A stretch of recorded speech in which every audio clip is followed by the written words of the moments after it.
हम सभी को मालूम है कि इस बार बीजेपी मोदी की गारंटी को आगे रख करके अपना पूरा का पूरा चुनाव अभियान आगे बढ़ा रही है और उसको लेकर के लगातार जनता तक मोदी की गारंटियों को पहुंचाने की कोशिश हो रही है। तो अब कांग्रेस ने भी अपने न्याय पत्र में कई गारंटियों का जिक्र कर दिया। इससे पहले कांग्रेस के पूर्व अध्यक्ष जो है राहुल गांधी, उन्होंने भी 5 गारंटियों का जिक्र किया था और अब न्याय पत्र में भी अलग अलग गारंटियां हैं और इन गारंटियों का कितना असर होगा और गारंटी वर्सेस गारंटी पर किस पर ज्यादा भरोसा जनता करेगी, ये देखने वाली बात होगी। इस पर जरा विस्तार से चर्चा करते हैं। हमारे साथ बातचीत के लिए 3 खास मेहमानों का पैनल जुड़ गया है। मेरे साथ मौजूद हैं वरिष्ठ पत्रकार जयंत वर्मा जी। जयंत जी, बहुत स्वागत है आपका।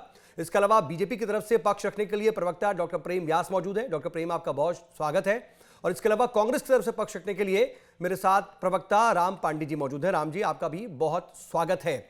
और राम पांडे जी, मैं चर्चा की शुरुआत आपसे ही करना चाह रहा हूं कि इस न्याय पत्र को आप किस तरीके से इलैबोरेट करेंगे, इसकी व्याख्या कैसे करेंगे।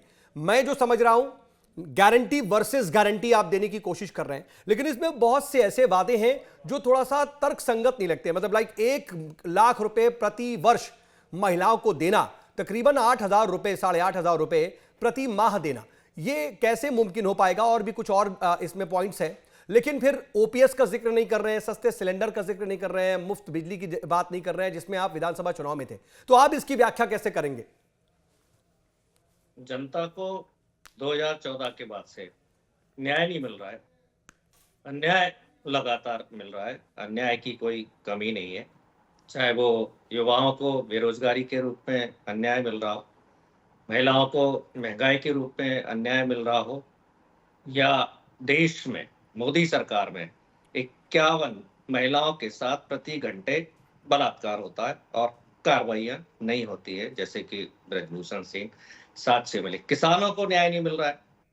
मोदी जी ने वादा किया, भारतीय जनता पार्टी ने वादा किया, स्वामीनाथन को भारत रत्न दे दिया, जिन्होंने ये फॉर्मूला दिया कि किसानों को एमएसपी मिलना चाहिए।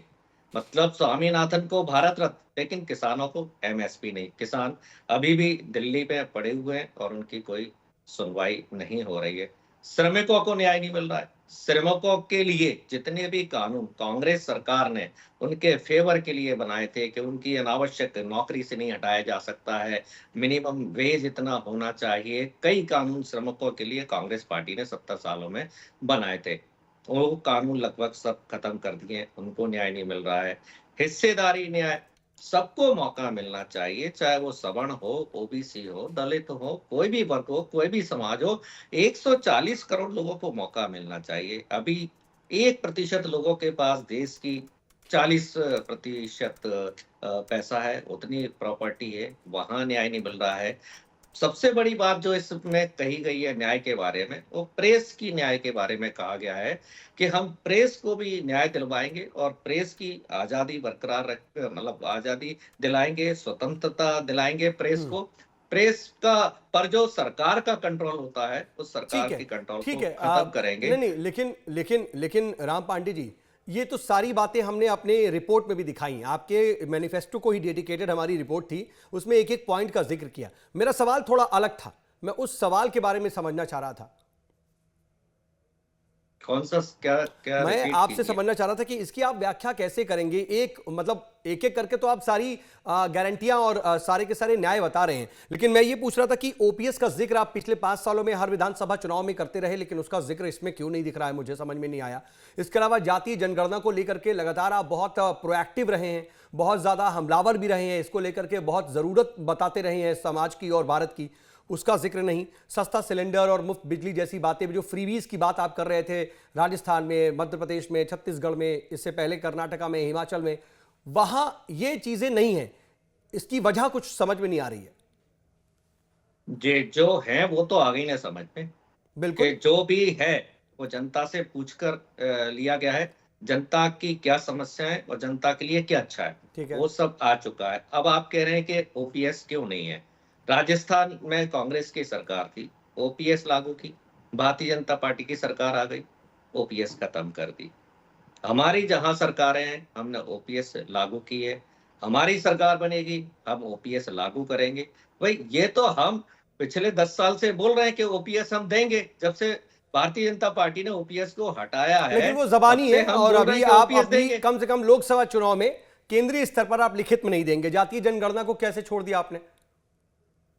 जातिगत जनगणना उसमें लिखा हुआ है सबको न्याय मिलेगा, तो न्याय मिलने का क्या मतलब है कि तो कुछ जब चीजें हम हिडन भी है। बार ठीक है बार सर, कह रहे ठीक हैं, है, ठीक है, ठीक है। राहुल राम पांडे गांधी जी, मंच से कह मैं रहे हैं, इस पर जरा डॉक्टर प्रेम व्यास से रिएक्शन लूं, उससे पहले एक छोटा सा रिएक्शन और आपसे कि हमने देखा कि सीएम विष्णुदेव साय का एक बड़ा रिएक्शन आया। उन्होंने कहा कि ना नॉमन तेल होगा, ना राधा नाचेगी, जनता का विश्वास कांग्रेस खो चुकी है। आपका जवाब?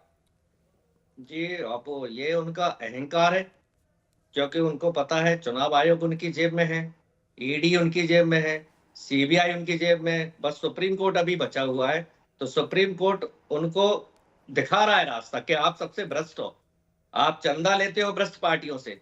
जो विष्णुदेव साय उनकी पार्टी, मोदी जी ने जो ईमानदारी का नकाब ओढ़ के रखा हुआ था, वो सुप्रीम कोर्ट ने बता दिया कि दुनिया की सबसे बड़ी नहीं, सबसे भ्रष्ट पार्टी है। लेकिन अहंकार जाने में अभी समय लगेगा। सुप्रीम कोर्ट ने शुरुआत कर दी है और ये जनता ये 2 महीने के चुनाव में इनके अहंकार को खत्म कर देगी। ठीक तो है। सबसे बड़ी बात यह है कि जनता को अहंकार से न्याय दिलाना है, इनको जमीन पर लाना है। ये आसमान की ओर थूक रहे हैं, भले ही इनके चेहरे पर गिर रहा है, तो इस अहंकार से, इस तानाशाही से, इस घमंड से जनता को मुक्ति दिलाना है। डॉक्टर प्रेम व्यास, आप क्या कहेंगे? क्योंकि देखिए, अगर डॉक्टर विष्णुदेव साय ये कह रहे हैं कि ना 9 मन तेल होगा, ना राधा नाचेगी, इसको अगर हम इसी कॉन्टेक्स्ट में समझें तो ना आपके पास कोई संसाधन होगा, ना आप चुनाव लड़ेंगे। तो मतलब कांग्रेस तो कह रही है कि हमारे पास पैसे नहीं है, हमारे जो है वो खाते फ्रीज कर दिए गए हैं, हमें कुछ पैसे दे दीजिए, या फिर लोग को से चंदा ले रहे हैं। तो क्या उसी तरफ कटाक्ष है क्या? मतलब समझ में आ रहा है क्या कि कांग्रेस अंदर से टूटी हुई है और इलेक्शन लड़ने के लिए भी उसके पास पैसे नहीं है, इसलिए आपको लग रहा है कि भाई विन विन सिचुएशन है, हम ही जीतेंगे, कोई मतलब है ही नहीं, कोरम पूरा हो रहा है? मतलब दो चीजें होती है।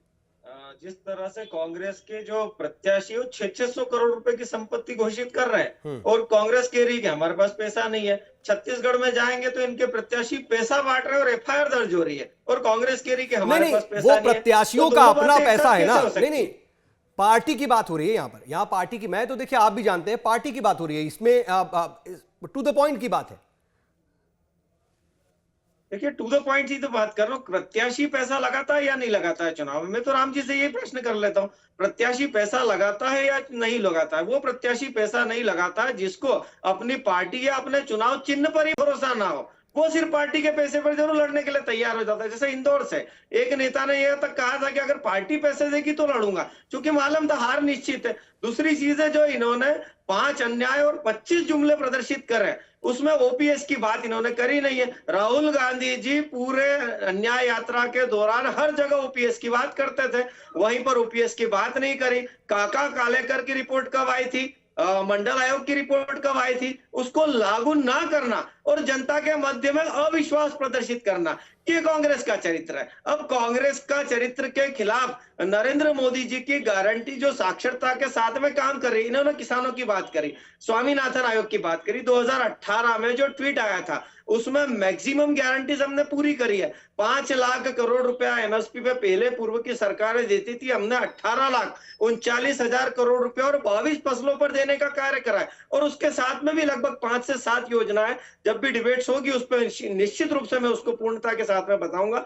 दूसरी चीज है, जो इन्होंने कहा कि हम 30 लाख नौकरियां देंगे, जितनी राजनीतिक समझ मेरी है, लगभग जनसंख्या का 1 या 1.25% जो होता है वो सरकारी नौकरियों में होता है। 140 करोड़ अगर जनसंख्या है तो उसके हिसाब से सरकारी नौकरियां कितनी होना चाहिए? इन्होंने कहा हम गरीब महिलाओं को जो है 1 लाख रुपए देंगे। 80 करोड़ लोगों को राशन दिया जा रहा है, तो 80 करोड़ महिलाएं तो है ही। अब 80 करोड़ महिलाओं को क्या 1 लाख रुपया देना यह संभव है किसी भी सरकार के लिए? इसीलिए मैंने कहा है कि 5 अन्याय और 25 जुमले ये जनता अच्छे से समझ रही है। हिमाचल प्रदेश में जो है प्रियंका जी कह के आई थी कि 5 लाख नौकरियां देंगे, और उसके बाद में सरकार आने के बाद अगले ही दिन सुक्कू सरकार पलट गई। उन्होंने कहा हमने 5 लाख की बात नहीं करी है, जबकि ऑन रिकॉर्ड स्टेटमेंट है प्रियंका जी का कि हम 5 लाख नौकरियां देंगे, जिसमें 1 लाख नौकरियां और 4 लाख दूसरी। लेकिन ठीक है डॉक्टर प्रेम व्यास, क्या लग रहा है जो आप ये तमाम बातें कह रहे हैं, लगता है क्या कि ये मैनिफेस्टो जनता के उम्मीदों पर खरा उतरेगा और अपील करेगा कहीं ना कहीं जो आखिरी छोर पर मौजूद व्यक्ति है उसको? देखिए, हम तो 64,000 बूथों तक जाकर मोदी जी की गारंटी को प्रचारित, प्रसारित और आत्मसात करवाने का कार्य कर रहे हैं। तो जितने भी हमने गारंटी दी है गरीब के लिए, किसान के लिए, युवा के लिए, महिला के लिए, तो मोदी जी पिछले कई वर्षों से कह रहे हैं कि मेरे लिए 4 ही जाति है। आज ये 4 जातियों की बात कर रहे हैं, लेकिन पूर्व में जब इन जातियों का जब उल्लेख किया गया था तो कांग्रेस ने कुछ नहीं करा। गरीब हटाने की बात करेंगे तो गरीब हटे हमारे समय पर। 25 करोड़ लोग बहुआयामी गरीबी से मुक्त हुए तो नरेंद्र मोदी जी के नेतृत्व में हुआ है।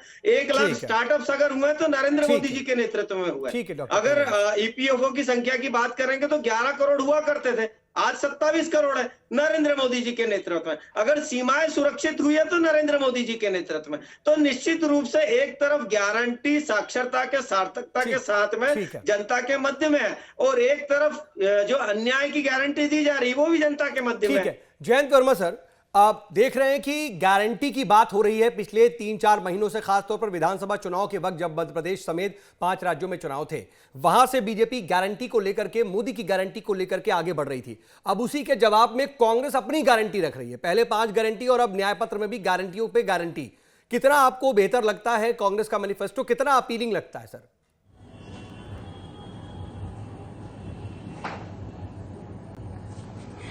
देखिए, कांग्रेस का जो मैनिफेस्टो है उसमें जो सबसे बड़ी बात कही गई, उन्होंने ये कहा जो ईवीएम को लेके पूरे देश में अभी एक अविश्वास की बात चल रही है। उन्होंने कहा हम ईवीएम तो रखेंगे पर वीवीपैट जो होगी उसकी पर्चियों से काउंटिंग होगी और वो पर्चियां हाथ में आएंगी, मतलब लोगों के। तो ये एक बहुत बड़ी उन्होंने बात कही है, जो कि ये ईवीएम का जो पूरा विवाद है उसके संबंध में। दूसरा, उन्होंने जो संस्थाओं की अभी जो ऑटोनॉमी है वो जो गिरती जा रही है, जिस प्रकार विधायिका है, कार्यपालिका है, न्यायपालिका है, तो इसको फिर रिस्टोर करेंगे, ये बातें कही गई हैं। और ये जो मैनिफेस्टो है ये केंद्र का है, यानी केंद्र सरकार के लोकसभा के लिए है, तो इसमें स्टेट से सब्जेक्ट जो रिलेटेड है वो नहीं रखे गए। ओल्ड पेंशन स्कीम के बारे में कहा गया है कि ये ओल्ड पेंशन स्कीम को रिस्टोर करेंगे। तो बहुत सारी बातें, फिर किसान के लिए भी काफी कुछ कहा गया है। इन्होंने ये कहा है कि हम ओबीसी, एससी, एसटी, ये इनके प्रतिशत जो हैं रिजर्वेशन के, इसके 50 से आगे बढ़ाएंगे।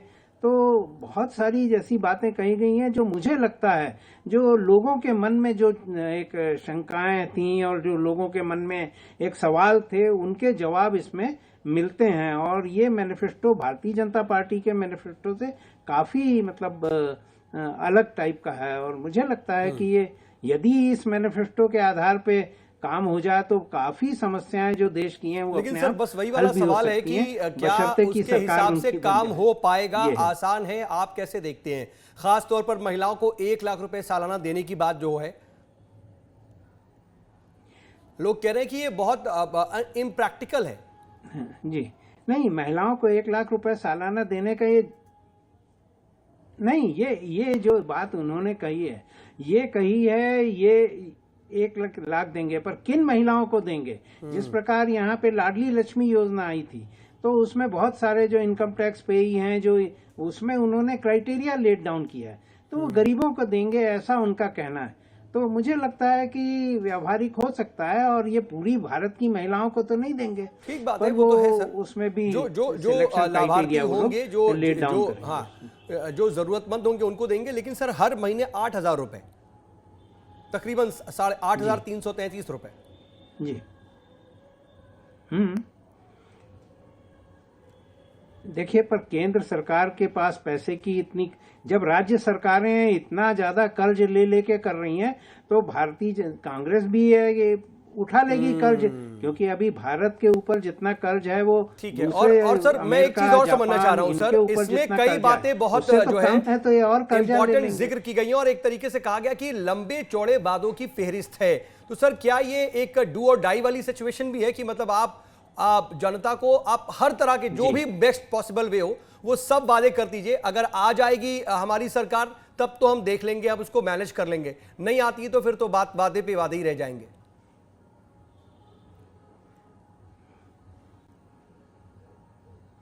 बिल्कुल, ये बिल्कुल ठीक है। ये कांग्रेस के लिए डू एंड डाई वाला ये इलेक्शन है। हाँ। और उनका कहना है कि यदि ये इलेक्शन नहीं में यदि सरकार नहीं बनी उनकी, तो फिर लोकतंत्र ही खत्म हो जाएगा देश में। तो उनके लिए तो सर्वाइवल का सवाल है। सर्वाइवल तो का उन्होंने सवाल जो अपना ठीक है। घोषणा पत्र दिया है, मुझे लगता है कि इससे बेहतर और कोई नहीं हो सकता था। ठीक है, तो राम पांडे जी, तमाम बातें तो आपकी तरफ से कह दी गई, लेकिन अब जो आप लोग बार बार कह रहे हैं कि लेवल प्ले फील्ड नहीं है हमारे पास, हमारे खाते सील है, इलेक्शन नहीं लड़ पा रहे हैं, इन मैनिफेस्टोज को लेकर के आप कैसे जाएंगे? मतलब आप तो कह रहे हैं कि हम एडवर्टीजमेंट नहीं कर पा रहे हैं, हम जनता तक अपनी बात नहीं पहुंचा पा रहे हैं। तो आज 6 तारीख हो गई है, अब 6 तारीख को है, 19 तारीख को पहले चरण का मतदान है, मुश्किल से 12-13 दिन है। तो क्या लग रहा है कि फर्स्ट फेज में भी जितनी सीटों पर इलेक्शन है, सभी लोगों तक आखिरी छोर तक आपकी ये सभी गारंटियां पहुंच पाएंगी? आपके वादे, आपके मैनिफेस्टो के जरिए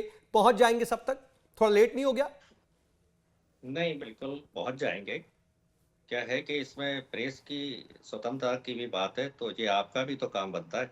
तो मैं बिल्कुल सर, देखिए मीडिया हम से बात उम्मीद कर रहे हैं और करता हूं। प्रत्यक्ष या अप्रत्यक्ष रूप से लोगों तक आपके वादे पहुंच रहे हैं, चाहे आपने बताए, चाहे हमने अपने रिपोर्ट में दिखाए, वो पहुंच रही है गारंटी, वो हम अपनी जी। जिम्मेदारी निभा रहे हैं। मैं बस जो सवाल पूछ रहा था कि क्या जनता तक वो सही वक्त में पहुंच पाएगा?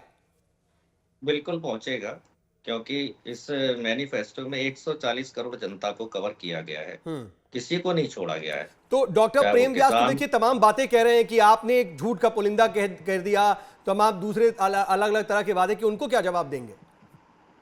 अब वो प्रेम व्यास जी की बात मैंने सुनी थी, वो बता रहे थे यहाँ नौकरियों का वादा, यहाँ हाँ। नौकरियों का वादा। मुझे लगता है 140 करोड़ में कुछ लोगों को पता होगा, लेकिन 2 करोड़ प्रति वर्ष में रोजगार दूंगा, ये सबको पता है। हम 4 लोग यहाँ बैठे हैं, या इस पता है।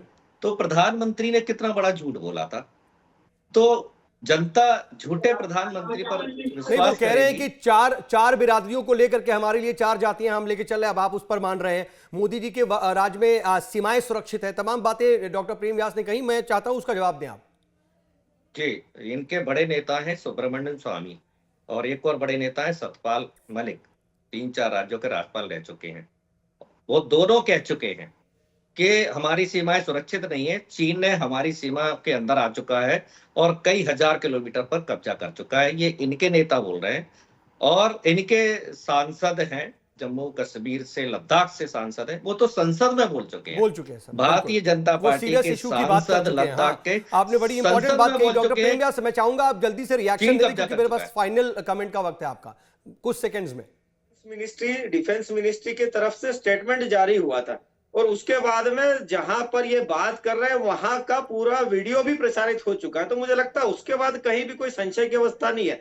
दूसरा, पाकिस्तान की बात, तो आज पाकिस्तान गुहार करता है यूएन में जाके, भारत गुहार नहीं करता है कि पाकिस्तान हमको चमका रहा है। पूर्व के 2014 के पहले देहाती औरत तक कह दिया जाता था भारत के प्रधानमंत्री को। आज हिम्मत है किसी में देहाती औरत बोलने की? ये सुरक्षा की तो दृष्टि डॉक्टर से प्रेम कार्य व्यास, हुआ है। बिल्कुल आप अपनी तरफ से कह रहे हैं कि जो आप और आपकी पार्टी और आपके शीर्ष नेतृत्व की गारंटियां हैं उस पर जनता को भरोसा है, लेकिन राम पांडे भी पूरे भरोसे के साथ अपनी गारंटियों को लेकर आगे बढ़ रहे हैं। उन्हें यह भी भरोसा है कि सही टाइम पर ये हमने जारी किया और सारे जनता तक पहुंचेगी। अब देखना होगा कि आपकी गारंटी और उनकी गारंटी में जनता किसकी गारंटी को अपने सिर माथे पर बैठाती है। जयंत वर्मा सर हमारे साथ जुड़े, इसके लिए बहुत शुक्रिया, और आप दोनों भी हमारे साथ जुड़े, वक्त दिया, इसके लिए आपका बहुत बहुत शुक्रिया।